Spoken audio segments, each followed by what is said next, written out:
Dr. Lachlan McCaw, a Bushfire CRC project leader with the Department of Environment and Conservation WA, presented the work of Bushfire CRC PhD student Alison O'Donnell of the University of Western Australia on fire regimes in semi-arid lands.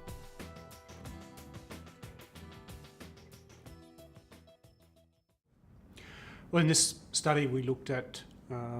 fire patterns over a 60-year period in a large area of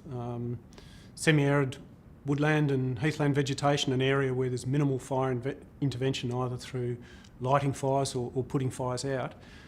Key factors that we found important were that there are big differences in the way that different vegetation types burn, so that the shrublands and the mallee heath vegetation burns more regularly than the woodlands. We also found that there was an important climatic influence in that major fire years where we had more than 100,000 hectares burnt in the study area tended to be associated with areas where you had a wet year then followed by a dry year. So there was a year that built up fuel quantity and then there was a drought that made that fuel available.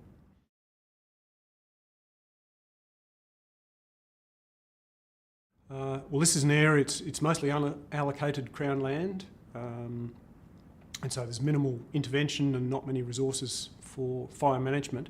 And so it's important that we just have a context to know how we should manage fire, whether we should intervene or whether we should just allow these fires to spread as perhaps they always have. Having the understanding about climate, it also allows us to predict whether we might be coming in perhaps for a major fire year. If we know we've had a wet year and we've got it coming into a drought period, we could expect that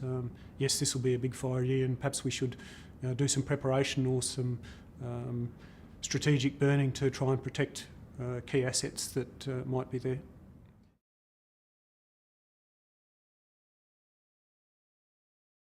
The research study was in the Lake Johnson area, which is the southern goldfields of Western Australia, but it would have applicability to really much of the more remote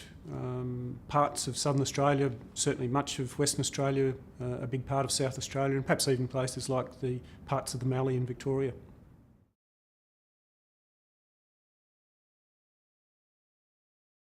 I think it's important to know that big fires are a natural part of these systems. They're not necessarily a bad thing, but that obviously where they have potential to impact on communities or important lifelines like roads or pipelines or that sort of thing, that we do need to take steps both through fire prevention and also through fire suppression to make sure that the fires don't impact on those assets. But elsewhere in the landscape there may be a case that we can let many of these fires do their own thing